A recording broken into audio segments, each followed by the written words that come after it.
Bienvenido, mi hermano Will. Hola Walter, ¿qué más? ¿Cómo te va? Bendiciones. No se te escucha, hermano. ¿Me escuchas? Hola, Hoy sí, hoy sí. ¿cómo te va? Bendiciones. Igual, mi hermano, bendiciones. Aquí queriendo charlar, pues, ya sea con un hermano católico, hermano evangélico, pues que a mí me gusta platicar. Y sobre todo, pues, si hay preguntas, pues mucho que mejor, porque también si a mí me preguntan, también también puedo preguntar. Así que, hermano evangélico, preséntate. ¿De qué denominación eres? Bueno, soy evangélico trinitario y pues de Colombia. Ah, ok, bienvenido. ¿Qué horas son ahí, mi hermano? Acá son las 5:06. Ah, nos llevas, voy a ver, una hora de diferencia. ¿Tú eres de qué país? De Centroamérica, El Salvador. Ah, El Salvador. Ok. No sé si has escuchado, me imagino que somos famosos ahora por Nayib Bukele. Antes éramos famosos por las pandillas, pero ahora somos famosos por Nayib Bukele.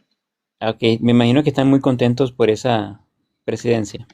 Excelente, es más que todo.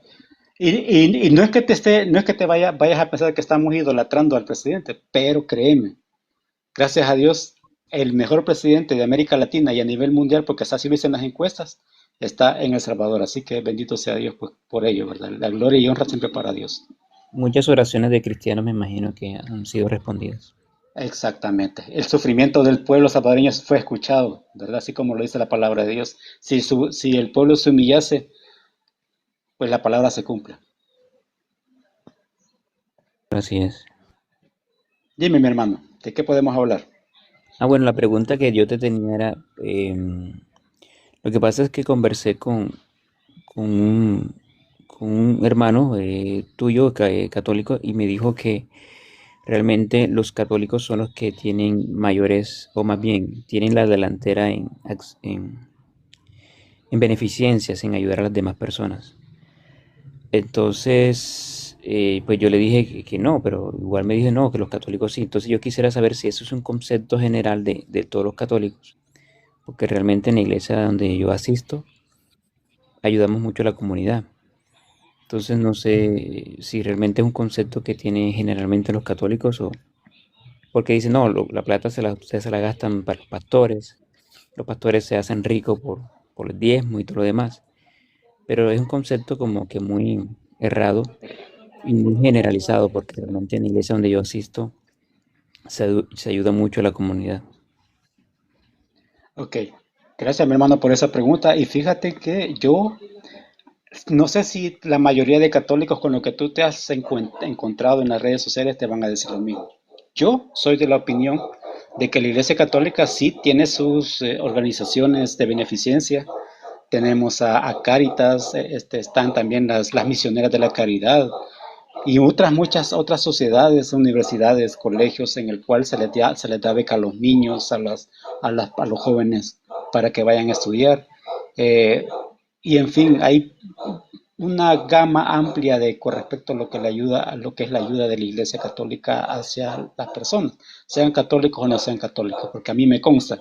Cuando yo me di cuenta de eso, es porque estamos perseverando en la Iglesia y nos dimos cuenta de que la Iglesia siempre nos mandaba a decir, si usted tiene algún vecino que necesita ayuda, se le va a dar una canasta básica, pero no importa que no sea católico. Le daban más prioridad a los no católicos. Eso te lo hablo yo personalmente. Pero también te puedo asegurar, porque a mí me consta, de que los hermanos evangélicos también tienen su proyecto de ayuda. A mí me consta. Por ejemplo, tengo un familiar en el cual todos los sábados sale a repartir. El ministerio se llama Pan y Chocolate. Se encarga de repartir a todas aquellas personas que están en la calle, a los que se encuentran en la calle, se les predican la palabra y le dan también su ayuda. Y así hay otras muchas más que en la capital, cuando todavía estaba el desorden, porque ahorita la capital ha cambiado, pero cuando había ese desorden, donde los mendigos, las personas menos favorecidos, digámoslo así, se quedaban acostados en la calle y eran ellos quienes llegaban a darles un plato de comida. Yo lo vi con mis propios ojos. Así que en ese sentido, mi hermano, yo te puedo decir de que no importa la cantidad, quién sea las sociedades, o sea, las organizaciones, pero en veces se abarca más yendo así en las ciudades, a los pueblos, así como imagino yo que tú, en tu congregación también lo hacen, que se reúne toda la feligresía y salen a repartir víveres acompañados de la palabra y todo eso. Ok, listo, sí, que yo tenía, no conozco mucho el mundo del catolicismo, pero Ujú. en ese sentido, pues en las prácticas de la obra de caridad, pero sí tenía esa pregunta porque como estuve con la conversación con esa persona, pues no creo que sea concepto general de que los pastores, diezmo y todo lo demás, porque igual me consta a mí, Ah, bueno, hablo por mí, pues, hablo por y, mi iglesia, por mi religión, y esa y lo que parte, pasa. discúlpame, esa parte se me quedó, de los pastores que se roban el dinero. No, mi hermano, es como que tú digas, todos los sacerdotes son pedófilos. Es mentira. Solo porque uno o dos manchan la grey del pueblo de Dios no significa que todos son así, al igual que el pastorado evangélico. No todos, no todos van y le piden el diezmo a las personas y se lo roban y se lo llevan a su propia beneficencia. No, hay muchos pastores evangélicos que considero yo que le dan cuentas a su feligresía en qué lo gastan, cómo lo invierten y cómo lo reparten. Entonces yo considero de que no todos los pastores evangélicos entran en ese saco. Ah, ok, perfecto.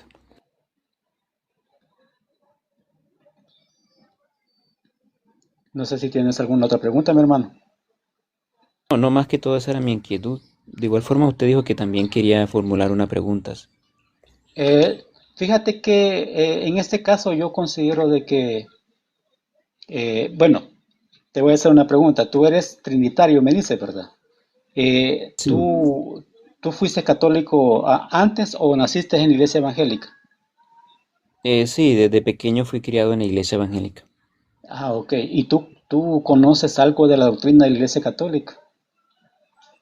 Sí, sí, como te comenté, he conversado con católicos y me han dicho cierta información que sí ya me he enterado mucho. Ah, ok. Solo te sé decir una parte. Fíjate que la Iglesia Católica, y te invito a que lo leas, en el documento se llama Unitatis Redintegratio y también lo puedes encontrar en Lumen Gentium, donde al católico se nos dice de que todo aquella persona bautizada en el nombre del Padre, del Hijo y del Espíritu Santo, aunque no persevere en la Iglesia Católica, se le llama hermano en Cristo. Solo aquellos que han nacido en la Iglesia Católica, pero después decidieron salirse de ella, se les llama herejes. Pero hereje no es una, como te dijera, algo condenable, algo que ya se fueron al infierno, no. Hereje significa de que media vez tú te sales de la iglesia, de la plenitud de la fe, empiezas a negar enseñanzas que la Santa Madre Iglesia te enseñó. Por ejemplo, un católico que nace en la iglesia católica empieza a dudar de que la Virgen María es Madre de Dios y empieza a decir de que la Virgen María es Madre solo de Jesús carne, está negando lo que es una enseñanza, una doctrina desde los primeros siglos, donde los primeros cristianos creían de que la Virgen María es Madre de Dios. Entonces, de esa manera es que la Iglesia Católica, en uno de sus numerales del Catecismo, dice que todo católico que niegue alguna enseñanza de la Iglesia Católica es hereje, pero eso solo aplica a los ex católicos, no a los que nacen fuera de la plenitud de la Iglesia. En este caso creo que a ti te aplica de que nosotros no podemos acusarte a ti de ese pecado de separación que se tuvo durante la reforma, porque tú desconoces lo que es eh, tal vez la doctrina, pero, o sea, la desconoces en el sentido de no haberla vivido, sino que simplemente la conoces porque alguien te la comentó, alguien te la ha explicado. Pero en este sentido, mi hermano, yo por eso te llamo mi hermano, porque la Iglesia Católica a nosotros nos pide tratarlos a ustedes como cristianos porque por el medio del bautismo trinitario, tú ya estás dentro del cuerpo de Cristo.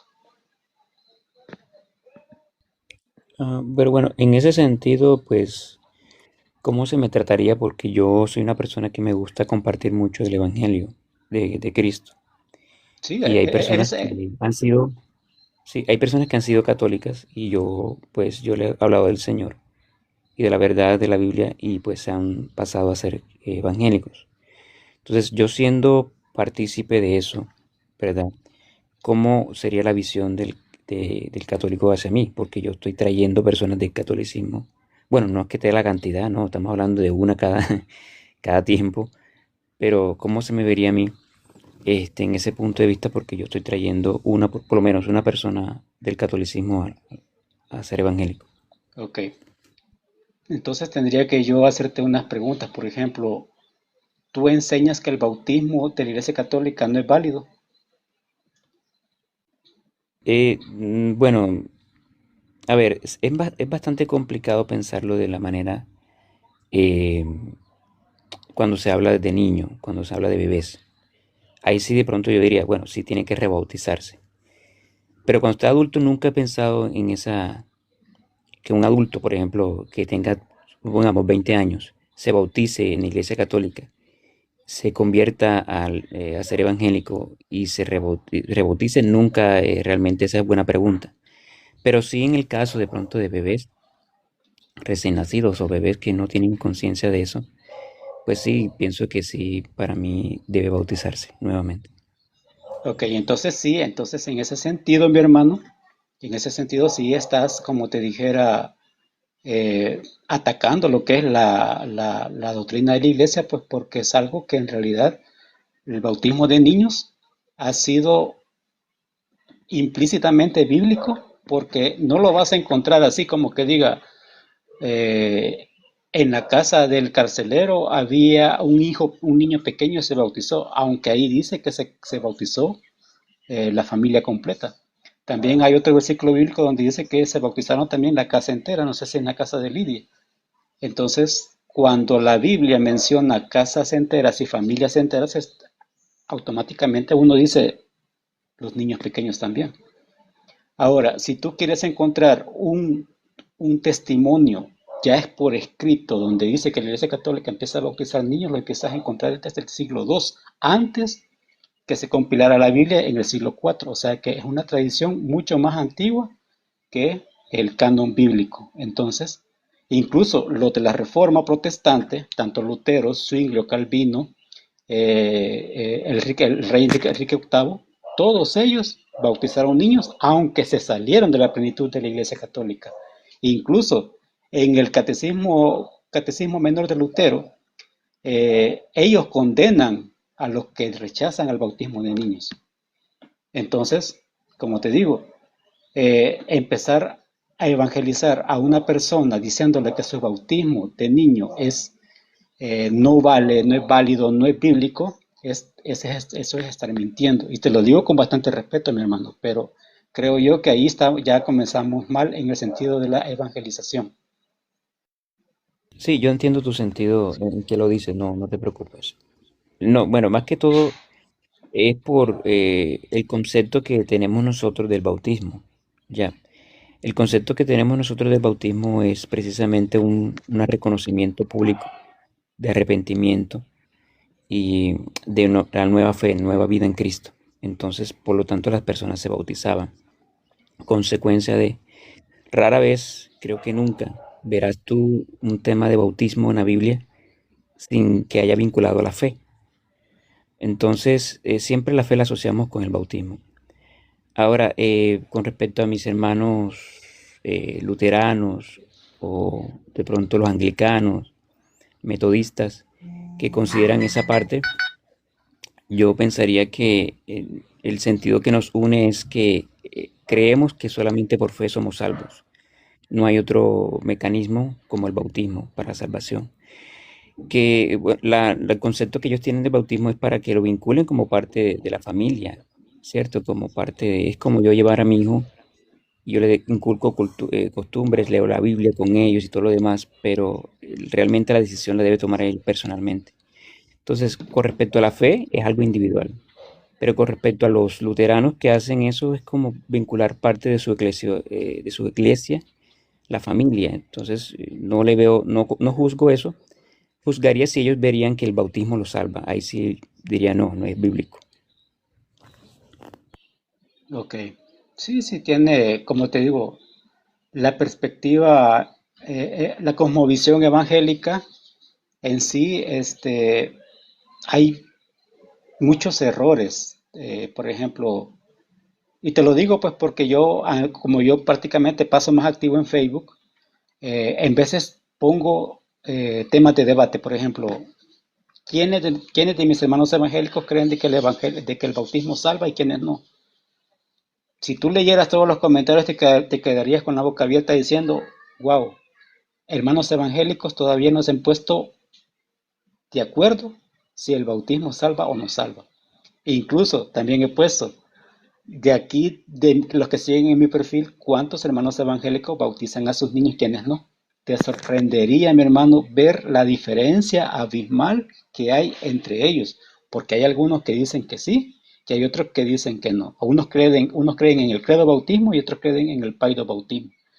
Es increíble que dentro del mismo evangelio, evangélicos, perdón, que dicen tener la verdad, que dicen tener la sana doctrina, aún en temas tan importantes no se ponen de acuerdo.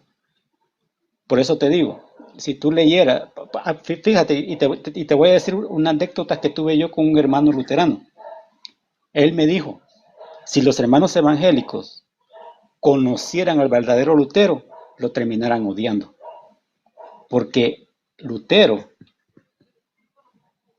siempre veneró a la Virgen María, siempre creyó que ella estaba en el cielo, creyó que ella era Madre de Dios, creyó en el bautismo de niños, creía también en el perdón de los pecados por medio de un sacerdote, creía en la Santa Cena, no como lo cree el católico, pero hay más similitud entre los ortodoxos, los luteranos y los católicos, y están más alejados todavía nuestros hermanos evangélicos de estas tres que te puse de ejemplo.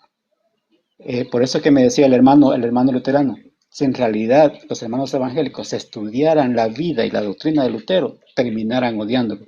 Ya no hablaran de él como hablan ahora de que Lutero se salió de esa iglesia. Y te lo digo, aunque tal vez tú nunca lo has dicho, pero te lo digo porque los hermanos protestantes así dicen de Lutero. Lutero se salió de la iglesia apóstata, Lutero no dio la Biblia, Lutero es un héroe para los evangélicos, Lutero es un gran líder, pero cuando yo les expongo de que Lutero todavía creía en enseñanzas católicas, ellos mejor saltan de tema o mejor se salen y ya no siguen dialogando conmigo. No sé qué piensas tú. Bueno, yo puedo decirte de parte mía de lo que yo pienso, de lo que pronto me han enseñado. Y bueno, lo que también he conversado con luteranos, he conversado con anglicanos también. Y precisamente esa pregunta la he realizado, porque es que mm, a veces uno nace en un ambiente donde solamente se centra en el conocimiento que uno tiene por acá. Pero he descubierto que realmente ser evangélico, o de pronto entre comillas protestante, implica ciertos criterios que estamos de acuerdo. Por ejemplo, las cinco solas, o de pronto el credo apostólico. Entonces, si alguien se sale de eso, pues obviamente hay una alerta roja, porque tú me dices, no, en Facebook me han comentado y ha hecho la pregunta y dice, no, el bautismo salva. La persona que te dice así, ojalá que tú tomes esa práctica de preguntar de qué iglesia realmente eres, o sea, de qué denominación, o lo que tú me hiciste ahora cuando me preguntaste.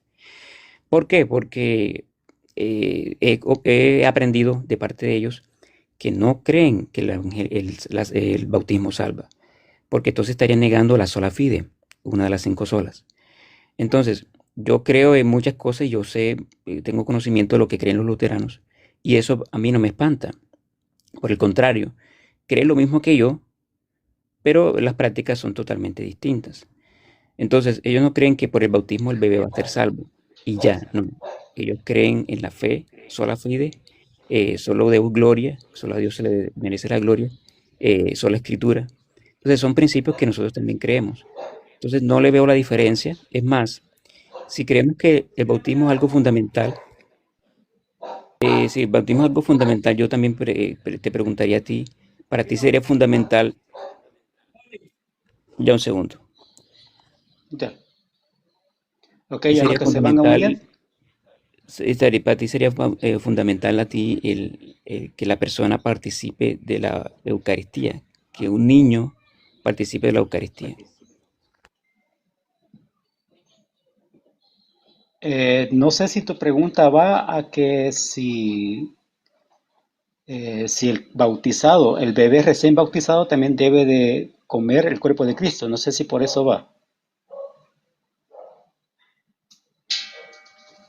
La pregunta es, porque es que, según tengo entendido, pues no sé si tú me corriges porque tú conoces más el tema, eh, eh, la Eucaristía es algo fundamental para el católico romano en el sentido de que es necesario, igual hace parte de todas esas prácticas para salvación. Si es tan importante para la salvación, ¿crees que un bebé recién nacido puede practicar esa Eucaristía? Ok. Fíjate que la Iglesia Católica se compone por 24 ritos. Nosotros somos del rito romano y en el rito romano solamente se bautiza lo que es al niño, nada más.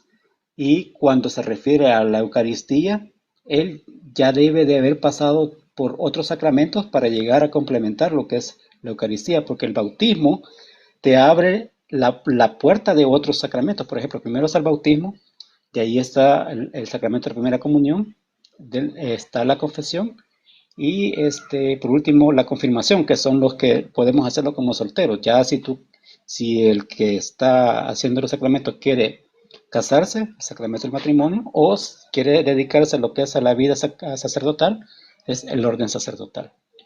Ahora, en los ritos orientales sí se practica lo que es lo que tú me estás preguntando. Se bautiza el niño y se le da lo que es la Eucaristía. Creo que en ese sentido, en la Iglesia Católica no hay ningún inconveniente, no hay ningún problema porque se hace.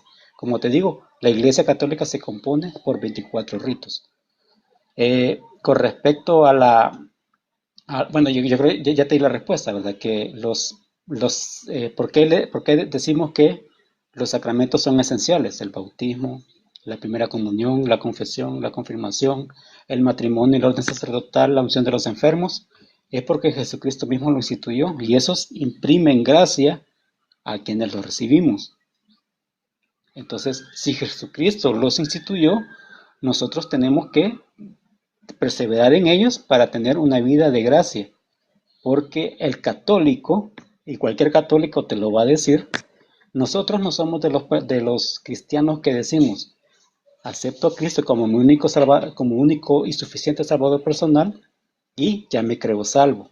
Nosotros no somos de ese pensamiento, nosotros creemos del pensamiento de que mientras estemos en este mundo, nosotros estamos eh, en la concupiscencia, es decir, estamos tanto para hacer el bien y tanto también para hacer el mal. Por eso es que el Señor Jesucristo nos ha dejado los sacramentos para ir obteniendo la gracia, ¿verdad? Nosotros no somos de que nosotros vamos a oponernos a los sacramentos que Jesucristo dejó.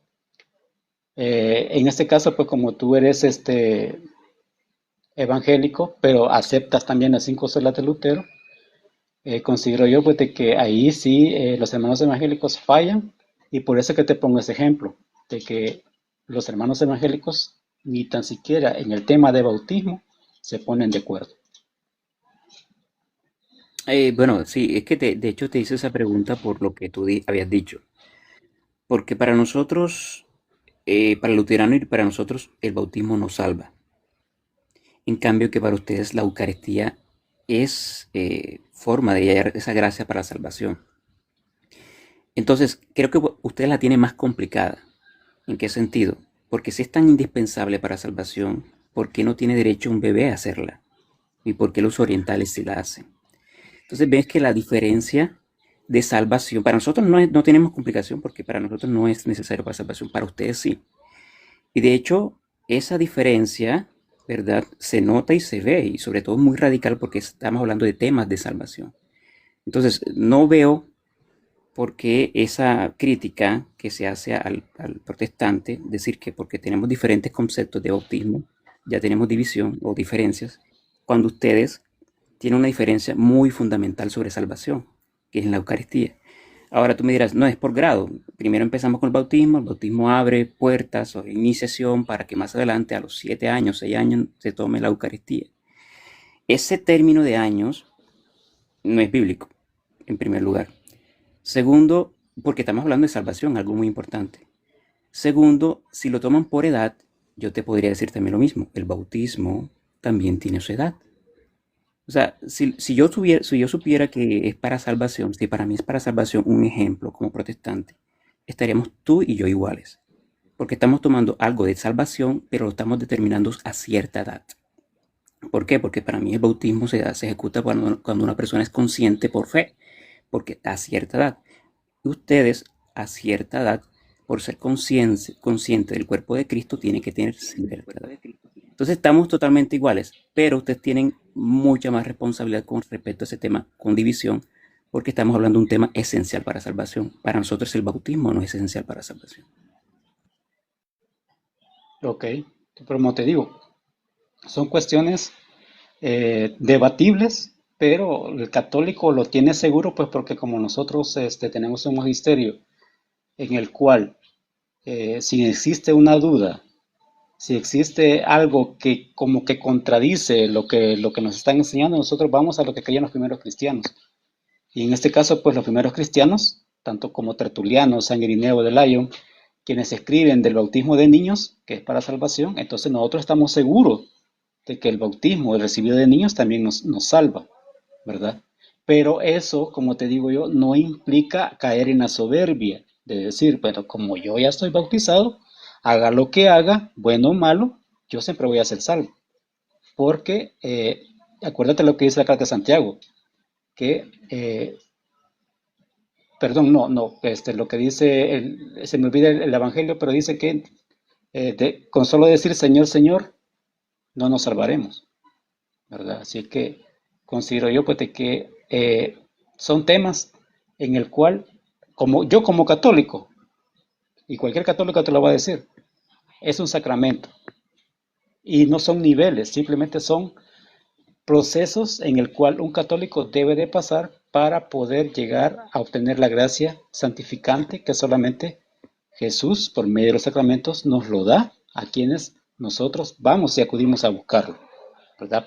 Tenemos, como te digo, el sacramento del bautismo, de ahí la primera comunión, eh, el sacramento de la confesión, la Eucaristía, que es la primera comunión, y después tenemos lo que son ya los sacramentos cuando ya decidimos casarnos o estar en el orden sacerdotal. Pero nosotros, como te digo pues, y repito, no caemos en ese error de soberbia de decir que ya somos salvos, te acepté a Cristo y hago una oración mágica y como pum, ya estoy escrito en el libro de la vida y nada me va a pasar. Porque ni San Pablo se atrevió a decir tal cosa. Bueno, con respecto a ese tema de la salvación por la oración, yo sí creo que la oración es por confesión y la confesión viene por fe. Es decir, no es una oración mágica, porque realmente eso no es lo que cree el evangélico, porque creo que se trata de como que ensuciar ese proceso. No, van a decir una oración mágica para ser salvo, y eso es falso. Realmente cuando dice la palabra de Dios que si confesáramos con nuestra boca que Él es el Señor, ¿verdad?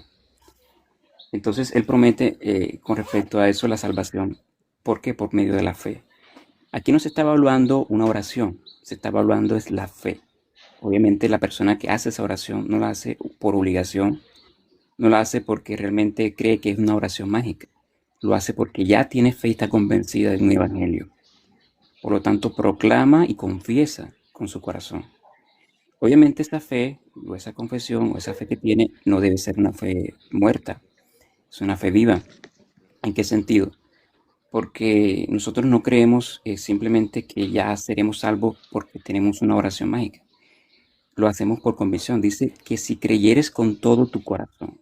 Cuando habla de creer con todo tu corazón implica un convencimiento real y genuino. Entonces, eso es lo que enseña la palabra de Dios. Ya, con respecto a la fe viene la oración. No es que la oración vacía y hueca, no. es la fe que te hace confesarlo a Él. Te voy a leer lo que dice el Catecismo de la Iglesia Católica en el artículo número 2, en el numeral 166. La fe es un acto personal, como tú lo dices, pero hay que desglosarlo. La respuesta libre del hombre a la iniciativa de Dios que se revela. Pero la fe no es un acto aislado. Nadie puede creer solo, como nadie puede vivir solo. Nadie se ha dado la fe a sí mismo, como nadie se ha dado la vida a sí mismo. El creyente ha recibido la fe de otro, debe transmitirla a otro. Nuestro amor a Jesús y a los hombres nos impulsa a hablar a otros de nuestra fe. Cada creyente es como un eslabón en la gran cadena de los creyentes. Yo no puedo creer sin ser sostenido por la fe de los otros. Y por mi fe yo contribuyo a sostener la fe de los otros. El creo, el que se dice en el credo apostólico, es la fe de la Iglesia, profesada personalmente por cada creyente, principalmente en su bautismo. Creemos. Eso se dice en el símbolo de Nicea y Constantinopla, en el original griego. Es la fe de la Iglesia confesada por los obispos reunidos en el concilio o más generalmente en la asamblea litúrgica de los creyentes. Creo es también la Iglesia, nuestra madre, que responde a Dios por su fe y que nos enseña a decir creo, creemos. Fíjate que este pasaje del catecismo es muy importante porque eh, no podemos nosotros andar por la calle. eh, Cualquiera tú le puedes leer un pasaje bíblico, ¿verdad? Creo que Romanos 8, si no me equivoco, el pasaje bíblico favorito de nuestros hermanos evangélicos para leerlo. Dice que si confesares con tu boca eh, que Jesucristo, creo que por ahí va, pero no solamente basta eso, sino que hay que pedírselo a la iglesia, porque la iglesia es la primera que cree. ¿Y cuál es el ejemplo más verídico? Es cuando Jesucristo reúne a sus apóstoles y les pregunta, ¿quién dice la gente que soy yo? Y todos empiezan a decirles, algunos empiezan a decir que él era Elías, de que era Juan el Bautista o que era uno de los profetas. Pero viene Pedro y le dice, tú eres el Hijo del Dios viviente. Entonces, esa fe es los 12 apóstoles conforman la primera iglesia. Y es la iglesia la primera que cree. Y esa iglesia es la que sale a predicar cuando ya Jesucristo se va a los cielos y es derramado el Espíritu Santo. Entonces es la iglesia quien primero confiesa su fe y después la transmite. Y después los apóstoles por individual se fueron a distintas naciones a predicar lo que es el Evangelio. Y ellos también sostenían la fe de quienes habían creído también en el Evangelio de Jesucristo. Por ende, esa transmisión de fe no es que nuestros hermanos evangélicos la hayan recibido en los primeros siglos, porque no ha sido así, sino que la Iglesia Católica ha transmitido la fe desde los primeros siglos hasta la fecha, y nuestros hermanos evangélicos descubrieron esa oración del pecador en la Biblia, la armaron, porque no todo está en la Biblia, lo que es la oración del pecador, no todo está ahí, sino que hay algunas cosas que les han agregado. Entonces, la Iglesia Católica lo que nos ha enseñado, como en la Gran Comisión de San Mateo 28, el 19 al 20, que dice, vayan a todas las naciones y háganlos mis discípulos y enséñenle todos lo que les he enseñado a ustedes. Y bautícenlos en el nombre del Padre, del Hijo y del Espíritu Santo. Entonces, esa Gran Comisión, así, sin tanto rodeo, no fue la Iglesia Evangélica quien lo hizo, sino que fue la Iglesia Católica. Ahora, los evangélicos, por medio de lo que es la predicación que se tuvo por medio de la Iglesia Católica en los primeros siglos, fueron quienes han obtenido también la fe de Jesucristo por medio de la Iglesia Católica. Entonces, por eso, la Iglesia Católica no se hace el ojo cerrado a eso. Por eso que te dije que sería bueno que leyeras el documento Unitatis Redintegratio Lumen Gentium, donde por cuestiones de que la Iglesia Católica no puede rechazar lo que ya está hecho por medio de la Reforma, de que la Reforma lastimosamente lo que vino fue a romper la unidad. Entonces la Iglesia Católica la llamada nuevamente a volver a buscar la unidad que Jesucristo quiere para todo su cuerpo, porque Jesucristo no tiene miles de cuerpos, Jesucristo solamente tiene un cuerpo y Él es la cabeza de ese cuerpo. Entonces esa cabeza que es la Iglesia es la que tiene que buscar nuevamente la unidad y es la que por el momento, hasta ahorita, es la única que se ha atrevido a decir de que nuestros hermanos evangélicos, por tener el bautismo trinitario, también son llamados cristianos porque de alguna u otra forma ya están unidos al cuerpo de Cristo. Pero no son católicos, porque para ser católico se necesita también creer en toda la Constitución y sobre todo estar viendo la cabeza visible que es el Papa. Pero yo no te quiero abrir más temas, simplemente yo quiero encerrar esto para que tú entiendas de que la transmisión de la fe, la iglesia que transmite esa fe ha sido la iglesia católica. No, porque en los primeros siglos no tenían una Biblia. Ahora tú y yo tenemos una Biblia. Para ti y para mí es bien fácil ahora andar en la calle y abrirla. Mira, hermano, lea Romanos tanto. Pero antes no se tenía una Biblia. Antes solamente se transmitía de viva voz, que es la tradición. Por eso la Iglesia Católica también tiene la tradición también como palabra de Dios a la par de la Santa Biblia. Bueno, mira, en algo estoy de acuerdo con respecto a lo que habías leído allí, que realmente la fe sí se transmite, pero el medio que se utilizaban en el tiempo de los apóstoles, obviamente oral y escrito. Hoy tenemos la palabra escrita. Y precisamente ese es el evangelio que predicaban al principio. Creo que está en Romanos 8. Mas, ¿qué dice acerca de ti esta palabra en tu boca y en tu corazón? Esta es la palabra de fe que predicamos, dice Pablo. Esta es la palabra de fe que predicamos. ¿Cuál es?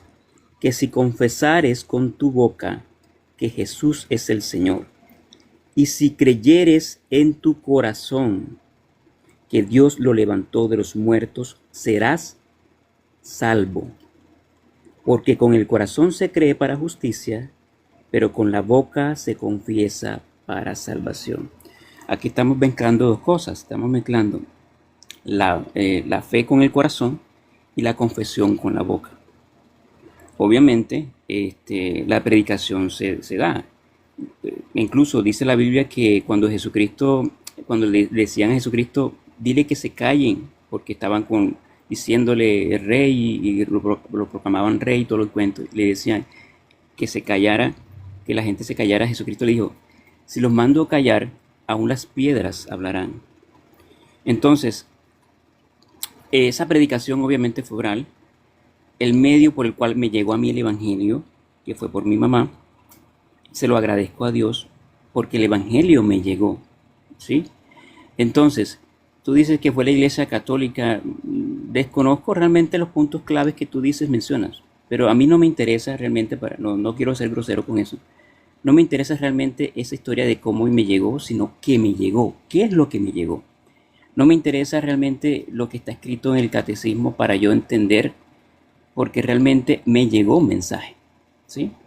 Y realmente este mensaje que tengo yo aquí es algo directamente de los apóstoles, no de un papa ni de alguien, no, sino directamente de un apóstol, Pablo, que me está enseñando cómo es que suceden las cosas.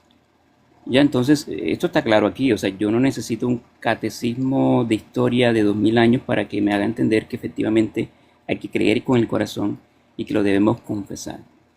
Entonces, aquí no me dice, no, que tienes que tener estos ritos, tienes que tener bautismo para ser salvo, tienes que tener Eucaristía para... Aquí no me está hablando nada de eso. Entonces, cree en el Señor Jesucristo y serás salvo tú y tu casa. Ya, esa es la enseñanza apostólica, la enseñanza que siempre se enseñó. Si alguien enseña otra enseñanza diferente a esa, sea anatema, es decir, sea hereje.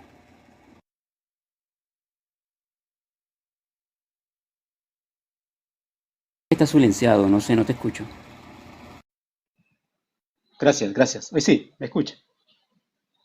Sí, ahora sí. Ok, eso es bien importante, ¿verdad? Porque nos vamos conociendo y vamos entendiendo del por qué el evangélico se separa de la ortodoxia cristiana y se vuelve heterodoxa.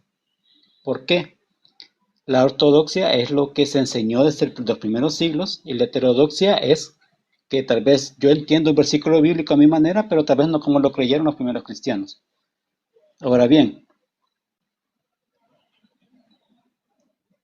tú lo aceptas, que los primeros cristianos no anduvieron predicando con una Biblia. Y esto es bien importante porque la historia también, ¿sabes por qué los evangélicos rechazan la historia? Porque saben muy bien de que no se encuentran antes de 1517. Ya de 1517 para acá, pues es donde se va conociendo lo que es el inicio de lo que es el evangelicalismo. Ahora, ¿por qué es importante la historia? Porque los primeros cristianos no tuvieron un canon del Nuevo Testamento definido, como yo no veo a Pedro leyendo la carta de los romanos a un creyente. Incluso Pablo muere y él no sabía de que sus cartas iban a estar dentro del canon de la Biblia. Y todos los apóstoles, e incluso los que no fueron apóstoles, como por ejemplo San Lucas, que fue un discípulo de Pablo, que escribió el Evangelio de San Lucas y el libro de los Hechos, también muere sin saber de que su escrito también iba a ser canonizado. Entonces, ¿qué nos quiere decir esto? De que también tenemos que escuchar y leer, bueno, no los vamos a escuchar porque ya están muertos, pero tenemos que leer sus escritos, que pusieron por escrito los primeros cristianos antes de que se compilara la Biblia. Pero cuando yo digo compilar la Biblia en el siglo IV, no significa que la iglesia se reúne y en el concilio ya salieron con una Biblia impresa. No. Primero porque la imprenta se inventa hasta el año de 1844, no, perdón, 1400 por Gutenberg. Después ya Lutero, como ya existía la imprenta, empieza a sacar lo que son sus versiones bíblicas.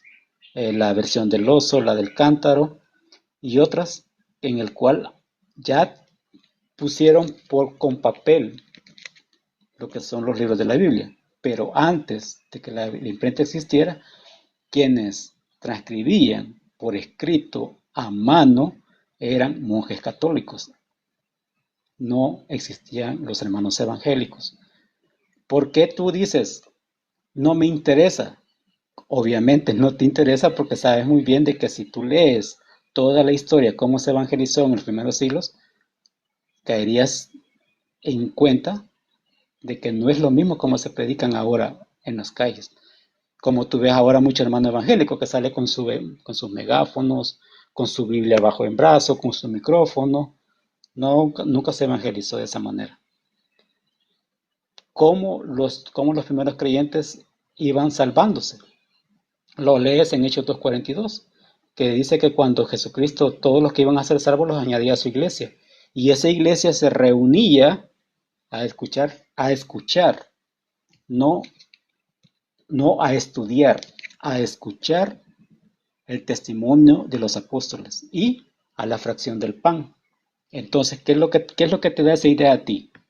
La idea es de que era una iglesia litúrgica, donde existía la palabra oral, porque no existía la Biblia, tal vez tenían algunos versículos bíblicos del Antiguo Testamento, pero en memoria, porque ni tan siquiera los pergaminos del Antiguo Testamento los podían andar, como hoy cargamos la Biblia, porque esos pergaminos medían entre 9 a 10 metros, no los podían andar cargando, simplemente se los grababan y los transmitían por medio de su mente. Y asistían asiduamente a lo que era la fracción del pan. O sea, era algo hermoso, era algo litúrgico, no era algo como un culto de ahora que tú entras al culto, hay batería, hay equipo de sonido. Bueno, tú sabes, y no quiero meter las patas en decir algo que tal vez no me compete, pero yo te puedo hablar de lo que yo veo cerca de donde yo vivo. Abren el culto con una gran gritadera, empiezan a hablar en lenguas, empiezan a tirarse al suelo, empiezan a gritar, empiezan a cantar y empiezan a hacer en fin de cosas. Y yo no veo la iglesia cristiana en los primeros siglos así. Por eso es que cuando yo decidí ser católico, y que gracias a mis padres soy católico, porque a mí me bautizaron y yo decía, soy católico porque mi papá me fueron a bautizar y a mí no me preguntaron. Cuando en realidad me entró la necesidad de entender y comprender del por qué yo era católico, cuando yo descubrí que la Iglesia Católica era la única que existía en los primeros siglos, yo me negué bastante porque yo no quería ser católico.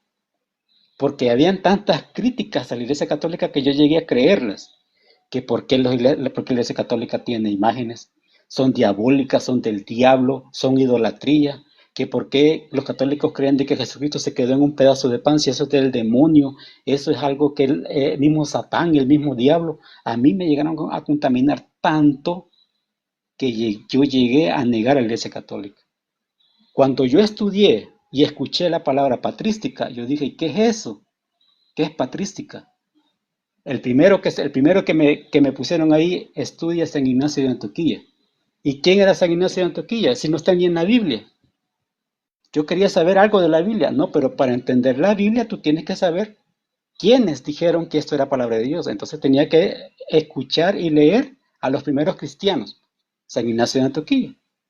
San Ignacio de Antioquía dijo que donde está la muchedumbre, donde está Jesús, ahí está su iglesia católica. Siglo II, mi hermano. Y San Ignacio de Antioquía fue discípulo de Pablo, nada más y nada menos que el discípulo del apóstol Pablo. Después me fui a los escritos de San Justino Mártir, donde te describe lo que es la misa actual. Siglo II, la misa actual, paso por paso.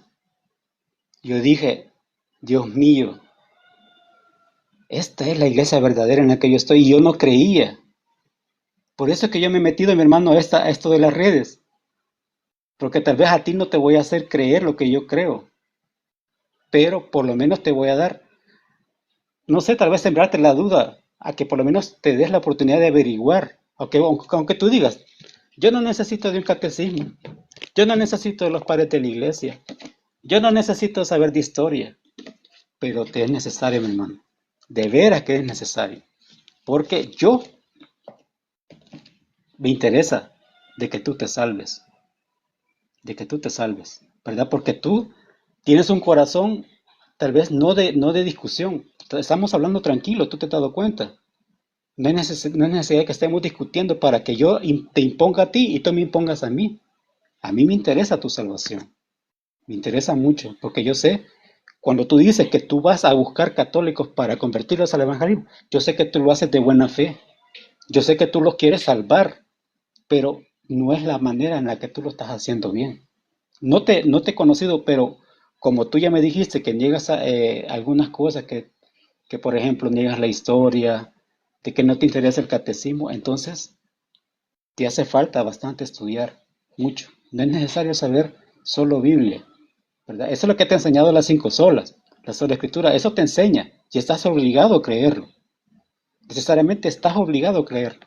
Pero a mí como católico, a mí no me encierra la sola escritura, porque yo tengo un trípode, que es la escritura, la tradición y el magisterio, en el cual mi fe descansa en ese trípode. Porque si yo tengo alguna duda, yo me voy a la Biblia, y si la Biblia yo todavía encuentro dudas, voy a lo que creyeron los primeros padres de la iglesia. Y ahí donde yo termino de confirmar lo que la Biblia me quiere decir a mí. Bueno, mira, Walter, bueno, no sé si se me malentendió lo que yo dije. Yo lo que te quiero decir es que mi salvación, como tal, porque estamos hablando de la salvación, de la confesión, de cómo somos salvos y todo lo demás, depende de lo que realmente Jesucristo me enseñó, obviamente transmitido por los apóstoles. Yo no digo que la historia no sea importante, nunca lo dije. Lo que dije fue que yo no necesito la historia como tal para que me defina una salvación. Lo que quise decir más bien. Lo del catecismo sí no me interesa en qué sentido. En el sentido de que el catecismo es exclusivamente para la religión católica romana. Este catecismo no le sirve para los ortodoxos, no le sirve para los etíopes, no le sirve para otras religiones que se hacen llamar también católicos y no les sirve eso. Ellos tienen su propio catecismo, tienen sus propios reglamentos internos y todo lo demás. Entonces, para ti sí te sirve, obviamente, porque tú eres católico romano, pero para mí no. ¿Por qué? Porque nosotros nos regimos a través de otros métodos, ¿verdad? La historia, sí, la historia tiene su autoridad. Yo reconozco que la historia tiene su autoridad. Que la iglesia primitiva tiene su autoridad, sus primeros cristianos tienen su autoridad. Pero que si tú me dices, no, la iglesia fue la católica romana, eso es totalmente falso. Que existió la iglesia romana, sí. Lo vemos aquí, incluso te leí el libro de Romanos. Existió también la iglesia de Corinto, de Éfeso. Existió la iglesia de Esmirna. Existieron muchas iglesias, no solamente la romana. Entonces, cuando yo hablo de una sola iglesia, hablo de todos los creyentes que tienen una sola fe. ¿Ya? No una iglesia que depende de una sede, sino de que todos tengan una sola fe. ¿Y cómo yo sé que mi iglesia tiene una sola fe? ¿Cómo sé yo que yo creo lo que creen realmente los cristianos, que creyeron los cristianos? Obviamente la historia sí me sirve, pero esos cristianos, la primera iglesia, segundo siglo, como tú lo mencionas, se sometían a lo que realmente le enseñaban los apóstoles. ¿Y cómo sabemos lo que le enseñaban los apóstoles? Porque ya está escrito en la Biblia. ¿Cómo sometemos la tradición? La sometemos a la escritura. ¿Por qué? Porque son las enseñanzas propias de Jesús, la fuente viva, y obviamente los apóstoles que son el fundamento de nuestra fe.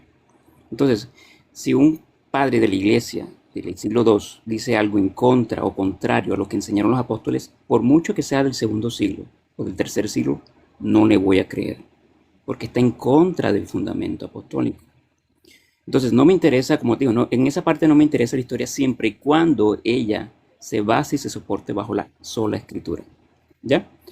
Y tú dijiste, no, la iglesia católica, que lo que dijo Ireneo, creo que tú mencionaste Ireneo de León, acerca de la iglesia católica.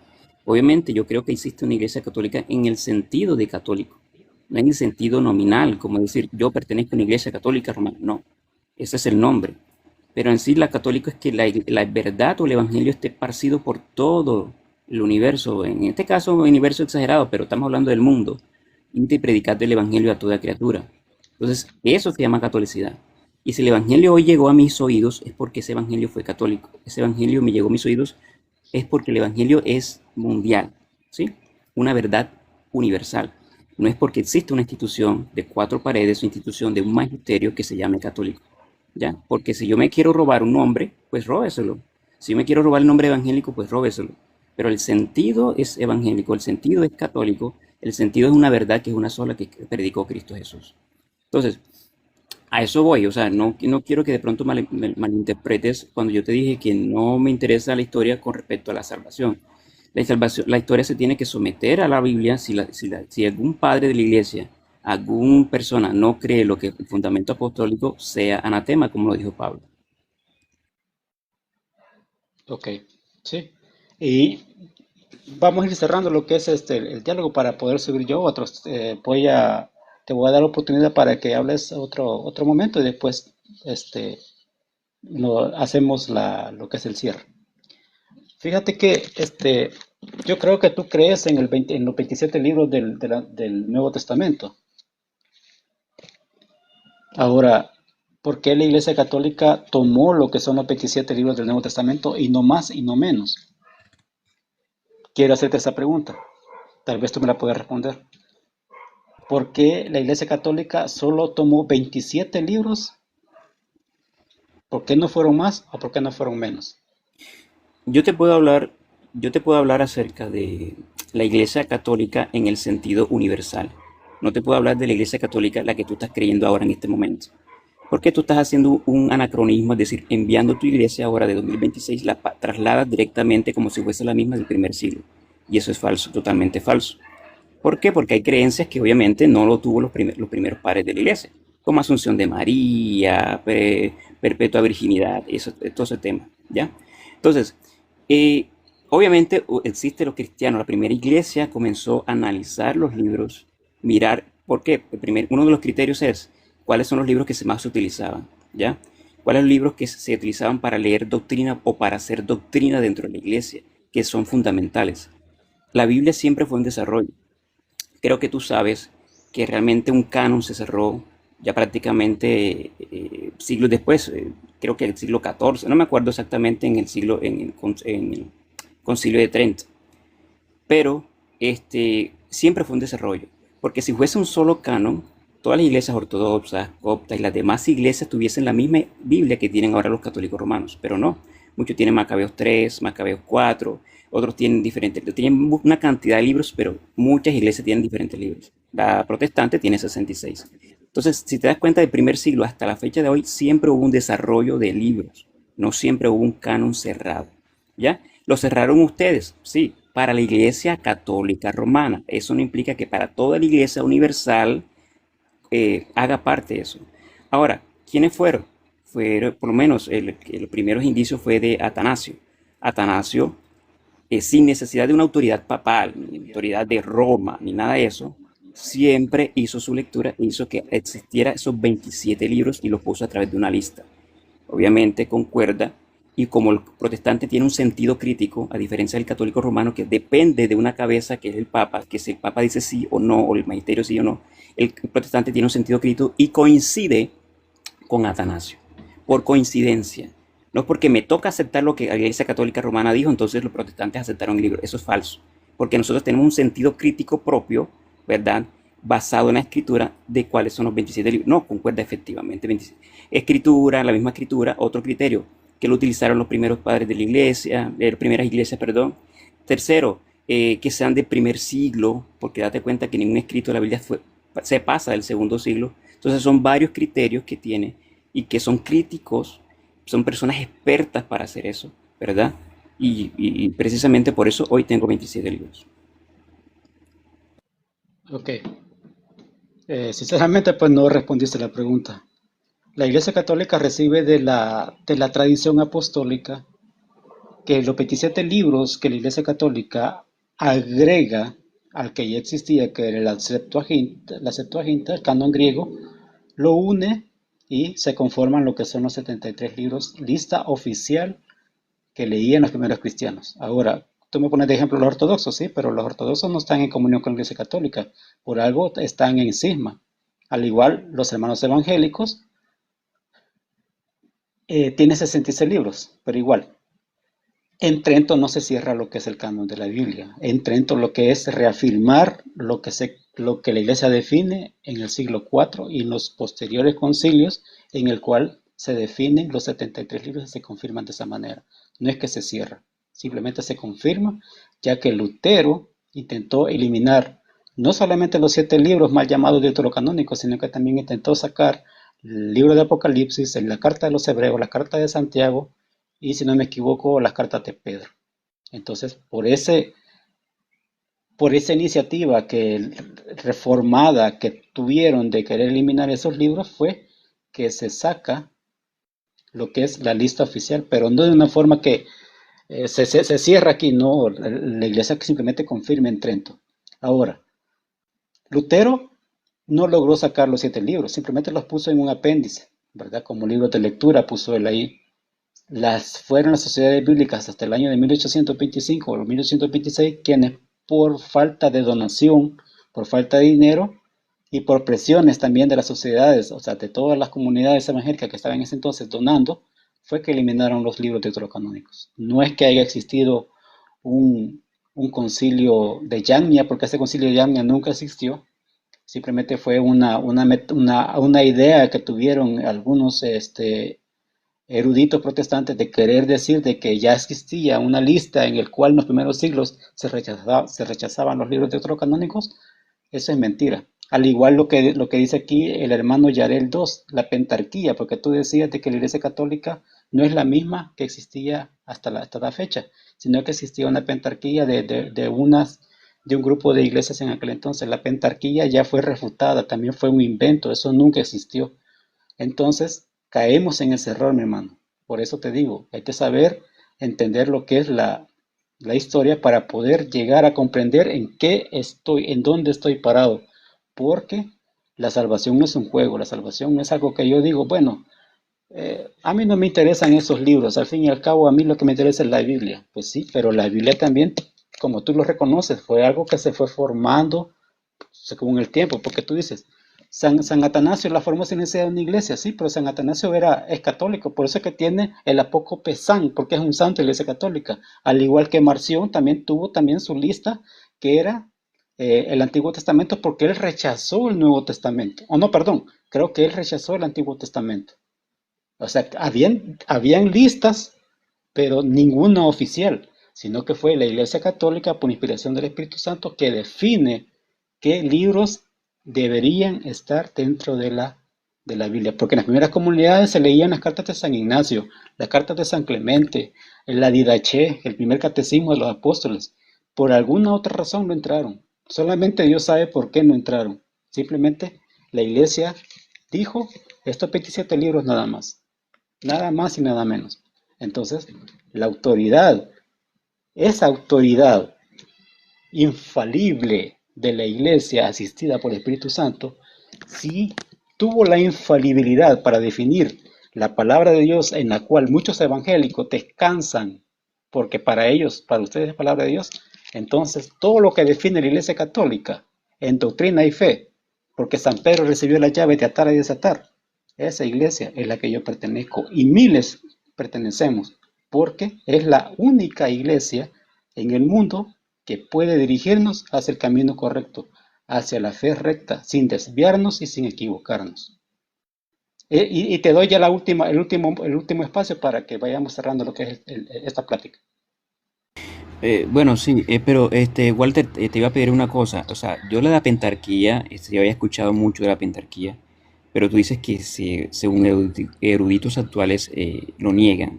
Yo quisiera que de pronto, no sé, ahora más adelante en el espacio pudiera buscar esa cita del erudito que dice que no existía pentarquía, porque según lo tengo Ok, entendido, todos los historiadores se ponen de acuerdo y dicen que sí existía pentarquía, que efectivamente Atanasio no pertenecía a un sometimiento, sino pertenecía a su pentarquía independiente. Entonces, ese era como el quehacer, o más bien la forma de actuar de la iglesia primitiva. ¿Ya? Obviamente, si tú me dices, la iglesia católica definió un canon, sí, pero definió el canon para la iglesia católica romana. Eso es lo que quiero darte a entender. Para la iglesia católica romana. No definió un canon para era, toda la iglesia universal. ¿Por qué? Porque por eso te dije, para eso los ortodoxos que se separaron de ustedes o ustedes se separaron de ellos, tuviesen el mismo, ya, misma definición, o tuviesen obedeciendo, todas las iglesias obedecían. Vamos, no, la Iglesia Católica Romana definió el canon, vamos todos. No, eso es falso. Para la Iglesia Católica Romana sí tiene su canon. Ahora, te digo, creo que se llamaba, bueno, por lo de San, es algo que de pronto se escribe y se escucha y se repite. Pero si yo digo Jerónimo o Atanasio, no quiere decir que ellos sean católicos sometidos a Papa de Roma. O sea, de hecho que ustedes le pongan San o que yo repita San, eso no da una cosa para otra, no justifica eso. ¿Por qué? Porque das cuenta que Jerónimo, o más bien si te sientes cómodo con San Jerónimo también hizo esa crítica. Hizo esa crítica que esos libros deuterocanónicos no se pueden tomar como libros para hacer doctrina. Lo dice incluso en su prólogo en la Vulgata Latina. Entonces, sí, claro, que muchos pensaron diferentes, muchos quitaron libros, lo pusieron, quitaron, pusieron, porque no se trata de la infalibilidad de la Iglesia Católica Romana. Porque si tratara de la Iglesia Católica Romana, que supuestamente existió en el primer siglo, ya el canon estuviese definido desde el siglo II y siglo III. Pero no estaba definido. ¿Por qué no estaba definido? ¿Acaso no tenían infalibilidad en esa época? ¿Qué pasó con la infalibilidad en el siglo II y en el siglo III? ¿Por qué no lo definieron enseguida? Porque no se trata de infalibilidad, se trata de desarrollo. Y por eso es que muchas iglesias tienen diferentes, canon largo, canon corto, existían, quitaban, ponían, existían, quitaban. Entonces, la historia se cuenta sola, la historia se cuenta sola, entonces, para que creo que ese puntico que me ayudes para yo investigar, porque qué historiador dice que la pentarquía no existía. ok, voy a hacer algo, te voy a dar, ahorita te sigo. Voy a publicar un video de Richbel Meléndez, y espero que lo hayas escuchado, Richbel Meléndez, donde él está hablando del tema de la pentarquía y también tengo otro que está hablando también de la pentarquía, que simplemente fue un invento de la mal llamada Alianza Evangélica para poder refutar a la Iglesia Católica, pero ya eso se les cayó el cuento, pues definitivamente por eso es que es necesario estudiar la historia de los verdaderos eruditos y además de las fuentes primarias, no de los inventos de nuestros hermanos evangélicos. Ok, y solo para darte este dato, ¿verdad? Tú dices, aunque no lo reconoces, pero medio lo mencionaste de que como que la Iglesia Católica es la que se separó de la Ortodoxa. No, fue al revés. La Iglesia Ortodoxa se separa de la Iglesia Católica porque cuando la Iglesia Ortodoxa se separa de la Iglesia Católica estaba el Papa León IX, él estaba. Entonces existía una jerarquía en el cual todos estábamos, toda la iglesia, como tú lo dices, la iglesia define un canon para la iglesia católica romana. Exacto, mi hermano, ahí sí te doy la razón porque había solamente una iglesia, solo una iglesia. Después es que se empieza el cisma, ¿verdad? No es que desde el principio existían dos iglesias, no, existía solamente una nada más. Y lo otro que tú también mencionabas es que, bueno, se me fue la idea. Pero igual, ¿verdad? Yo te agradezco mucho por el tiempo que tú me has dedicado, mi hermano Will. Espero encontrarte en otro live y poder platicar de estos y muchos más temas, ¿verdad? Así que gracias por el respeto que mostraste y espero pues que los hermanos evangélicos que están viendo también este live y quieran subir, también tengamos ese respeto, ¿verdad? Porque no se trata de que mi hermano, ustedes vieron que él me trató con respeto, pues y obviamente también yo lo traté con respeto. Igual te agradezco mucho por este espacio. Realmente sí era bueno diálogo para uno desestresarse, uno pasar el tiempo, pasar el rato. Cuídate y Así que es. Dios te bendiga y que Dios te ilumine. Chao. Igual.